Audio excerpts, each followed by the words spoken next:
Assalamualaikum warahmatullahi wabarakatuh. Selamat siang anak-anakku sekalian, kelas 12 TPSN 2. Berjumpa kembali dengan Bapak di mata pelajaran PMSM, yaitu pemeliharaan mesin sepeda motor, di mana untuk di pertemuan minggu kemarin kita off atau libur karena ada hari besar 17 Agustus ya, atau tanggal merah, sehingga di minggu ini masuk ke minggu atau pekan kelima. Namun untuk pertemuan pembelajaran kita dengan sistem daring itu masih di pertemuan keempat. Untuk di pertemuan keempat atau di pekan keempat ini ya, kita akan mempelajari materi selanjutnya, yaitu tentang sistem pendinginan ya, dimana untuk materi kalian di kelas 11 sebenarnya sudah diterangkan atau sudah ada materi tentang sistem pendinginan, baik secara di teorinya maupun secara di praktikumnya ya. Untuk di kelas 12 ini itu kita hanya menganalisis gangguan-gangguan atau kerusakan atau memperbaiki kerusakan pada sistem pendingin ya. Kalau di kelas 11 kemarin itu kita lebih banyak ke teorinya, baik sistem pendinginan itu apa sih, penjelasan dari pendinginan itu, kemudian itu juga masuk ke dalam bagian ranahnya nanti sistem tune up atau servis berkala, kemudian apa saja yang perlu disiapkan ya untuk pembelajaran praktikumnya nanti setelah mendapatkan materi teorinya. Baik, pendinginan itu macam-macamnya ada berapa, kemudian komponen di sistem pendinginan itu ada apa saja, itu sudah ada di kelas 11 sebenarnya. Nanti untuk di materi ini Bapak hanya mereview sebentar saja tentang di materi secara teorinya ya.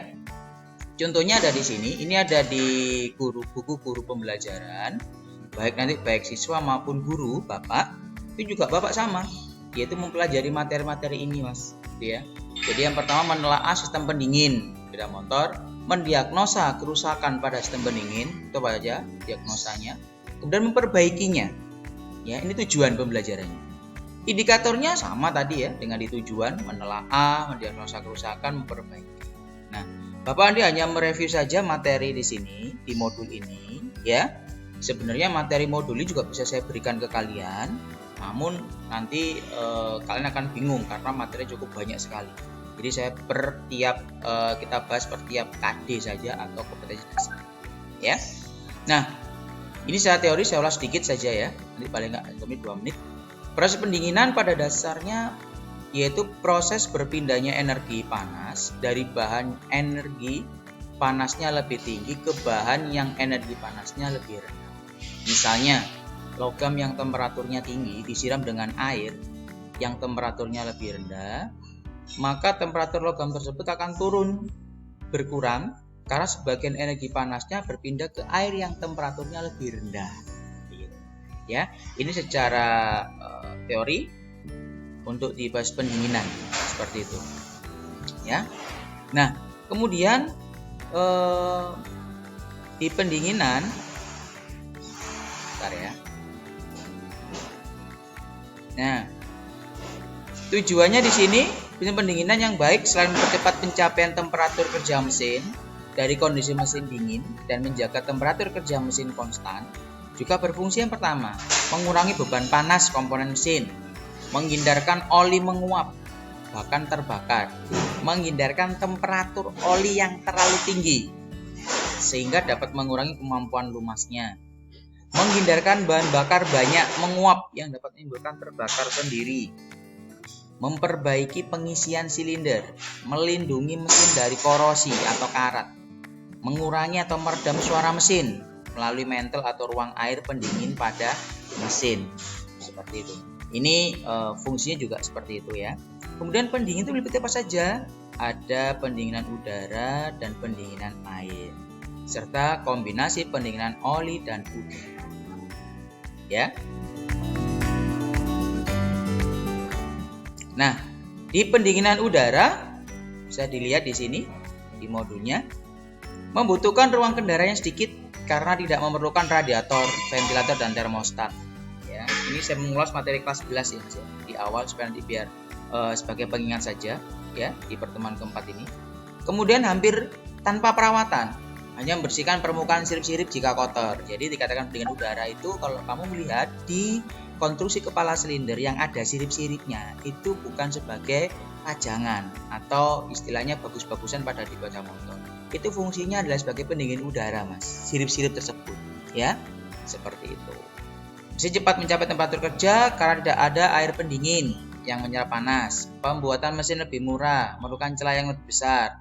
Pemakaian oli yang lebih boros dan umur yang lebih pendek dari pemakaian cincin torak. Suara mesin berpendingin udara lebih berisik dibanding mesin pendingin air. Nah, ini ada udara dan air, ya. Nah, kemudian pendingin udara ada dua macam lagi, pendingin udara alamiah dan pendingin udara dengan ventilasi atau paksa. Jadi, saya ulang lagi, pendingin itu ada udara dan air dan kombinasi oli dan udara. Nah, di pendingin udara itu ada dua, alami dan ventilasi atau paksa. Nah, kalau di konstruksi sepeda motor yang ada sirip-siripnya di kepala silinder atau blok silinder itu dikatakan pendingin udara alamiah. Ya, itu ada di motor bebek, cup atau sport. Nah, kalau yang ventilasi atau paksa itu ada di motor matic. Ya, dia menggunakan kipas. Jadi dia pendingin udara menggunakan kipas. Seperti itu. Ya. Nah, kemudian kelebihan pendingin alami yaitu motornya ringan, harganya murah, komponennya sederhana, perawatan sederhana dan murah. Nah, seperti ini, Mas, ya. Ini pendinginan udara secara alamiah. Dan ini juga ada kekurangan. Pendinginannya kurang merata karena semakin cepat jalannya sepeda motor, jumlah udara pendinginan semakin banyak. Sebaliknya jika kecepatan sepeda motornya pelan, ya maka jumlah udara yang pendinginnya juga semakin dikit. Suara motornya keras karena getaran dan seri pendingin motor seperti itu, ya. Kemudian ini cara kerja sistem pendingin paksa. Pada saat motor hidup, maka ventilator atau kipas yang digerakkan oleh poros engkol berputar dan menghisap udara, selanjutnya menekan udara menuju sudut-sudut penghantar menuju sirip-sirip pada kepala dan blok silinder. Seperti itu, ya. Nah, ini udara paksa, ya. Saya tidak terlalu menjelaskan detail, hanya sekilas saja karena di kelas 11 sudah diterangkan. Bapak nanti hanya fokus ke sistem analisis atau diagnosa atau perbaikan pada sistem pendingin itu, ya. Kemudian ada pendinginan air. Nah, berarti kalau air dia sudah menggunakan namanya radiator, ya. Ada kap radiator, tutup radiator, ada selang radiator, ada namanya termostat dan sebagainya, ya. Nah, seperti ini. Ada radiator, ada selang atas, selang bawah, ada blok silinder, ini kepala silinder. Jadi semacam sudah di motor matic, contohnya di Vario 150 atau bahkan di motor sport Honda CB 150R sudah menggunakan tipe radiator. Pak, lebih enak mana untuk yang menggunakan sistem pendingin air dan udara yang jelas? Secara efektivitasnya itu bisa lebih baik menggunakan sistem pendingin air, yaitu menggunakan radiator. Karena sistem pendinginannya itu akan lebih maksimal dibanding pendinginan udara. Seperti itu, ya. Nah, ini beberapa cara kerja. Saya tidak terlalu menerangkan kembali karena nanti waktunya akan habis kita untuk Bapak menjelaskan materi itu, ya. Jadi Bapak percepat. Ini ada termostat, cara kerja termostat. Ini sudah ada dibahas di pompa air. Itu ada di kelas 11, Mas, ya, hari ini. Jadi Bapak tidak terlalu detail menerangkan kembali, ya, materinya. Nanti bisa saya berikan modulnya, ya. Nah, sekarang kita fokus ke sini. Nah, ya. Ini perbaikan sistem pendinginan air. Ini fokus untuk di materi pertemuan kali ini. Tadi Bapak hanya mereview di awal saja, ya.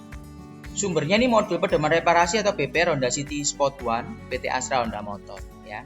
Honda CS1. Sekarang sudah pasarannya sudah meredup ini Honda CS1, ya. Terang servis umum membuka radiator kap, tutup radiator. Saat mesin dalam keadaan panas dapat mengakibatkan bahwa coolant ini adalah cairan pendingin, ya. menyemprot keluar sehingga menimbulkan luka bakar karena air mendidih. Selalu biarkan mesin dan radiator menjadi dingin dulu sebelum membuka radiator. Ini adalah keterangan servis. Jadi kalau kamu nanti mau mengganti air radiator yang notabene sepeda motor baru digunakan dalam kondisi panas, maka tidak diperkenankan untuk membuka langsung tutup radiatornya. Karena tutup radiator itu juga fungsinya juga ada tekanan di situ. Nanti juga kita dalam pemeriksaan tutup radiator ada tekanannya di situ ya, dengan alat namanya cup radiator tester, namanya alat testingnya. Nah, itu kita tidak boleh sembarang langsung melepas karena tekanan tinggi, maka dia bisa keluar dan kondisi masih air mendidih. Jika terkena kulit maka akan berbahaya seperti itu ya. Ini keterangan servisnya. Nah, catatan saat menambahkan atau mengganti coolant hanya pakai Honda Premix Coolant asli yang mengandung zat pencegah karat yang khususnya dianjurkan untuk mesin aluminium. Honda Premix Coolant asli adalah baik sekali untuk mencegah karat dan panas berlebihan. Ini dapat bertahan selama 2 tahun. Coolant harus diperiksa dan diganti sebagaimana mestinya dengan mengikuti jadwal perawatan. Ini nanti juga kalian akan ada pengulangan kembali di laporan praktikum ya, mungkin di pertemuan atau pertemuan ke-5 atau ke-6, yaitu tentang cara mengganti air radiator atau coolant dan pemeriksaannya ya. Oke, gunakan Honda Premix Coolant tanpa mencampurkan dengan air. Jangan memakai non ethylene glycol coolant atau air pump atau air mineral. Ya, mineral, aqua ya, itu jangan dicampurkan ketika menambahkan atau mengganti coolant. Jadi menggunakan khusus namanya Honda Premix Coolant ya. Kalau nggak sesuai maka bisa merusak mesin seperti itu. Kemudian lagi tambahkan sistem pendingin pada reservoir tank ya. Ini reservoir tank ya, tempatnya pendingin. Jangan melepaskan radiator cup kecuali mengisi kembali atau mengosongkan sistem. Sistem pekerjaan sistem pendingin dapat dilakukan dengan mesin terpasang pada rangka. Jangan menumpahkan coolant di atas permukaan yang cat. Nah, ini juga berbahaya, jangan sampai, karena mungkin bisa juga melupas sama dengan minyak rem ya. Tapi minimal tidak sekeras minyak rem ya kalau menempel di bodi cat. Setelah servis sistem, periksalah terhadap kebocoran dengan sebuah cooling system tester untuk pemeriksaan termosensor, untuk pemeriksaan saklar motor kipas. Nah, ini ada beberapa catatan-catatan di mana nanti untuk di setiap buku BWR baik Vario, Honda Vario ya, yang ada itu di Vario, JS1, Motorsport, CB dan sebagainya, itu ada langkah-langkahnya. Nah, nanti kita akan bahas di sini tentang pemeriksaan di radiator cup atau tekanan sistem di sini ya. Ini kurang 3 menit, Bapak cepat lagi. Lepaskan center body cover atau radiator strut. Lepaskan radiator cup, ini kita lepaskan nanti ya. Kemudian basahkan permukaan perapatan dari cup, kemudian pasang cup pada tester. Nah, ini ada alatnya adalah radiator cup tester. Nanti kita pasangkan radiatornya, kita pasangkan di ujungnya, kemudian kita pompa. Nanti kita akan tahu berapa tekanannya ya. Tekanannya waktunya 6 detik. Ini kalau nggak salah 1 kg. Nah, di sini ya. Tekanan pembebas radiator cup itu adalah 108 sampai 37 kPa kilopascal atau 1,1 sampai 1,4 kg per cm persegi. Ya, atau kalau PSI itu 16 sampai 20 PSI pound square inci. Jadi nanti standarnya ini bisa kita lihat di buku BBM ya. Naikkan tekanan radiator, mesin dan hose selang-selang dengan menggunakan tester dan periksa terhadap kebocoran. Jadi ini langkah-langkah dalam pemeriksaan di radiator cup tester seperti itu. Jadi sebelumnya kita melakukan penggantian, maka kita tes dulu radiator cup testernya. Kemudian baru kita melakukan penggantian coolant. Ya. Misalnya, penggantian coolant atau air bleeding, pembuangan udara palsu ya, juga ini jadi dikatakan. Ini lepas center body cover radiator cup. Kita lepas ya. Lepaskan drain bolt, ini bautnya, dan selang washer dan water pump cover, dan keluarkan coolant cairan pendingin. Pasang kembali drain bolt dengan sebuah sealing washer baru atau ring ya, dan kencangkan drain boltnya atau bautnya. Lepaskan reservoir tank, tutup tangki cadangan, kita lepaskan ya. Nah, seperti ini. Di sini ada tutupnya, kita lepaskan.